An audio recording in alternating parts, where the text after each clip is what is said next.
वाऊज़ु बिल्लाहि मिनश्शैतानिर्रजीम, बिस्मिल्लाहिर्रहमानिर्रहीम।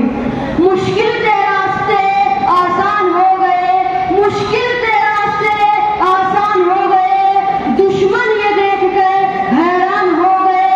रखा जब मेरे नबी ने दुनिया में कदम, पत्थर भी कलमा पढ़कर मुसलमान हो गए। जनाब सदर और मेरा मतलब साथियों, अस्सलामु अलैकुम व रहमतुल्लाहि व बरकातुहू।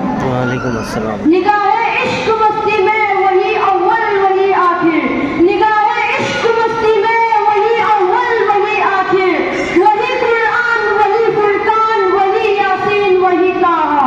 जनाब सदर, जब मुझे ये मौजू मिला, दिल खिला, दिमाग सोचू का मरकज बना, जिस्म का रुआ रुआ ताजलाम की तरह थम गया कि आज मुझे सीरतुन नबी सल्लल्लाहु अलैहि वसल्लम पर कुछ कहना है।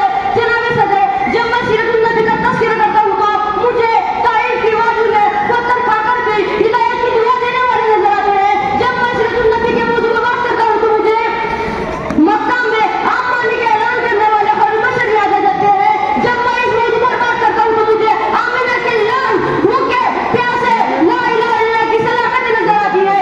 मैं इनकी सीरत की क्या बात करूँ, वो नबियों में रहमत लकब पाने वाले, वो नबियों में रहमत लकब पाने वाले, मुरादे गरीबों की लाने वाले, मुसीबत वगैरह के काम आने वाले, वो अपने पराये का गम खाने वाले।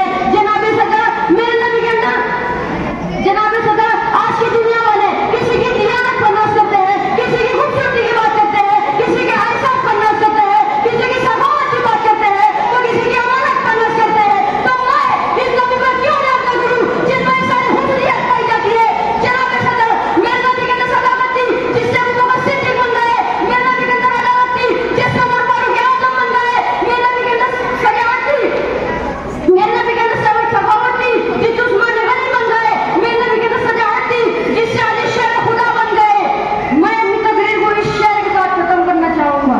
जिंदगियां बीत गई और कलम टूट गए, जिंदगियां बीत गई और कलम टूट गए, तेरे औसार को एक बार भी पूरा न हो सका।